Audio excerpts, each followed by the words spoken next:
¿Qué tal, compañeros? Continuamos con esta cuarta parte, este cuarto video, que correspondería a nuestro quinto programa de aplicación y veríamos ya como tal la función o la lógica que sigue el algoritmo A estrella, ¿ok? Lo primero que vamos a ver pues es la función de distancia euclidiana o nuestra estrategia greedy, que en este caso pues es un método que obviamente va a recibir self, pero lo que nos va a importar es que va a recibir un punto P y un punto Q. En este caso podemos ver al punto Q como tal vez el punto de inicio y al punto P como el punto meta o viceversa. Realmente no hay una afectación de cuál tomemos como referencia, pero básicamente lo que va a hacer esto es calcular la distancia en dos dimensiones, distancia euclidiana, de los elementos que le pasemos, ya sea como punto o nodo que estemos explorando y la meta, ¿ok? Entonces, teniendo esto en cuenta, vamos a pasar ya directamente a la implementación del algoritmo A estrella. Aquí generé unas variables como auxiliares para explorar el mapa. Me parece que la mayoría de ellas no las ocupamos, pero las puse como una especie de auxiliar. Caso de valor de objeto, si bien lo teníamos definido ya como un atributo de instancia, me parece que cuando estaba planteando el diseño del algoritmo, yo planeaba hacer el algoritmo o la clase A estrella independiente de la del mapa, pero como les comentaba al final junté todo. Entonces, bueno, estos son variables auxiliares. Lo que nos va a importar es a partir de aquí, ¿ok? Una vez teniendo, bueno, los datos, sabemos que vamos a convertir ahora a lista lo que es el atributo self inicio y vamos a, de igual forma a transformar a lista lo que es el atributo meta, ¿ok? Ese es el primer paso para estas dos variables locales o de este método. Después vamos a establecer los límites que van a tomar la forma a través de este método shape de NumPy de la matriz de obstáculos, es decir, que prácticamente van a replicar la forma que tiene y esto se va a asignar como límites, ¿ok? Después tenemos en este caso la matriz de nodos visitados, que de igual forma como lo habíamos visto en obstáculos en su paso inicial, pues va a ser una matriz de ceros que va a tener la forma de los límites, es decir, n por n. Por ejemplo, el ejemplo que les daba anteriormente de dimensión 100, sería 100% y va a tener puros elementos de tipo np flotante de 32, ¿ok? Y después tenemos el camino en reversa como un diccionario vacío, ¿ok? Porque en este punto pues aún no tenemos qué camino va a ser el camino mínimo que vamos a tomar. Ahora bien, aquí vamos a repasar el primer elemento que habíamos visto en el archivo PDF, donde tenemos el vector de frente. El vector de frente parte desde un inicio, obviamente con el punto que nosotros trazamos como inicio de exploración, y este nodo o este elemento va a tener múltiples atributos o múltiples características. El primer elemento pues va a corresponder a este paréntesis que vemos aquí, que básicamente va a ser la coordenada del inicio o lo que es el inicio visto como una lista, más lo que es la distancia que se tiene en función euclidiana en dos dimensiones del punto de inicio a la meta, ¿ok? Ese es el primer elemento. Como segundo elemento tenemos un costo inicial que siempre se pone diferente de cero, se pone un valor muy pequeño, porque si no, digamos que el algoritmo no puede distinguir o en teoría como que se quedaría ahí, dado que pues es el menor costo, un costo de cero. Entonces aquí tenemos que asignar un valor muy pequeño, ¿ok? Paso inicial. Después tenemos el inicio, que serían las coordenadas del punto que vamos a pasar o que vamos a empezar. Y el nodo o el punto de donde venimos. En este caso, como iniciamos, pues no tenemos ningún punto previo. Entonces, por eso se le asigna lo que es el elemento none. ¿Ok? Después de aquí ya tenemos propiamente el paso de exploración, que sería este while enfrente, que lo que hace es mientras, o cómo se lee esto, es mientras existan elementos en el nodo de frente, tú sigue iterando sobre este while, ¿ok? Entonces ya tenemos un elemento, vamos a iterar la primera vez, vamos a establecer cuál es el elemento mínimo del vector de frente, pues en el inicio, pues solamente este que tenemos aquí. Vamos a extraer el índice de este elemento y con esta función de aquí vamos a eliminarlo. Es decir, extraemos el elemento mínimo.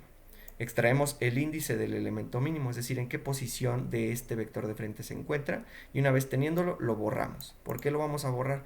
Porque en esta parte, aquí un poquito más adelante, vamos a irlo almacenando. Entonces ya no tenemos que poner o seguirlo teniendo en el vector de frente, porque esto nos crearía un ciclo infinito donde no avanzaríamos de ese nodo. Entonces, bueno, una vez que lo eliminamos, establecemos o extraemos más bien los datos del elemento elegido, en este caso su costo total, que es el costo de la posición más la función de distancia, el costo, que es el costo acumulado hasta ese punto, la posición que este elemento tiene, posición actual, y la pose previa, es decir, de dónde viene, ¿ok? De aquí extraemos de lo que es la posición, pues las coordenadas X y Y, ¿ok? Preguntamos si es que estas coordenadas X y Y están dentro de la matriz de visitados. Si esto es verdadero, es decir, que es mayor que 0, si no son visitados tendría que tener un valor igual a 0.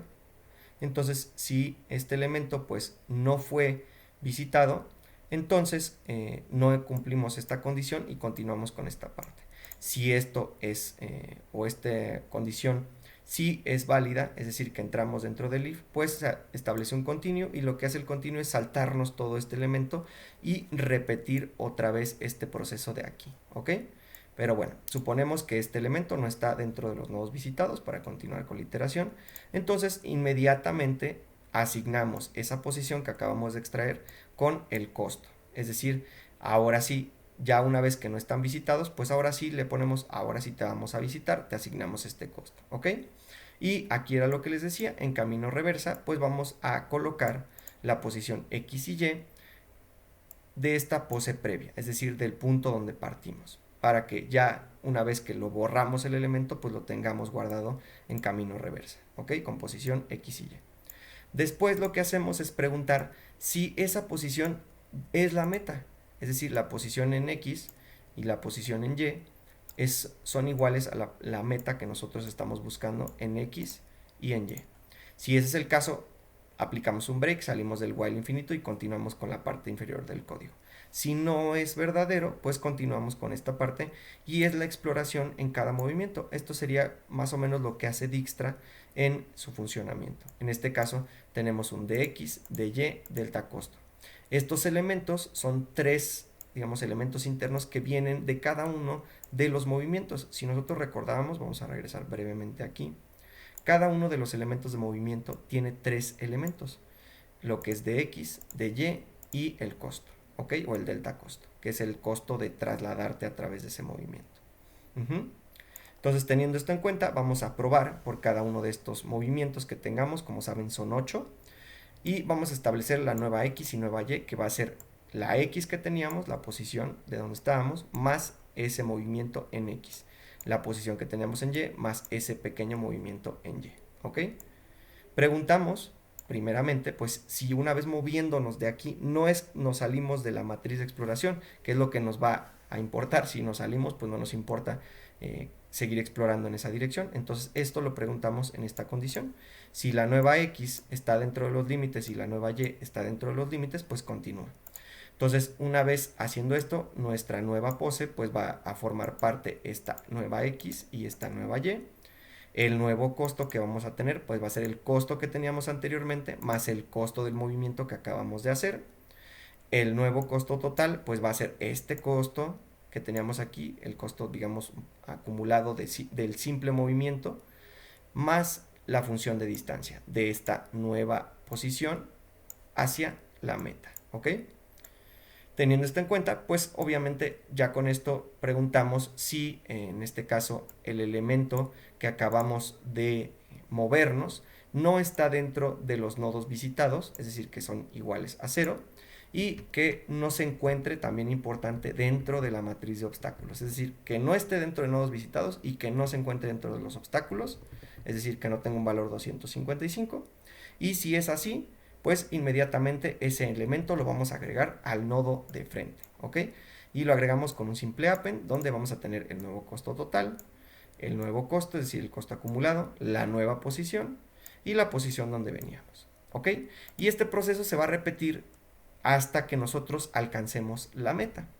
En caso de que se dé la circunstancia, por ejemplo aquí, que estemos fuera de los límites, pues simplemente aplicamos un else que nos va a dar un continuo que es prácticamente sáltate y repite el proceso para el siguiente movimiento, ver si ese movimiento está dentro de la matriz de exploración.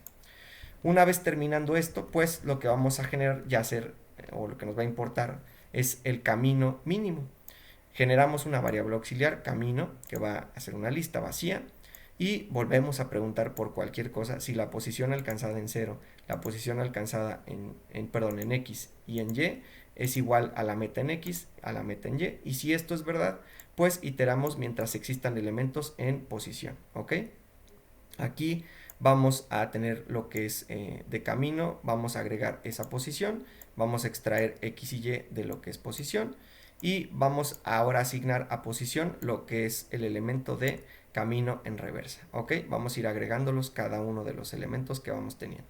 Una vez acabando esta generación de estos elementos, le aplicamos a la lista camino generado una función de reversa, que es decir, inviértenos el orden de los elementos para que en vez de darnos la trayectoria de la meta al inicio, nos dé la trayectoria del inicio a la meta, ¿ok?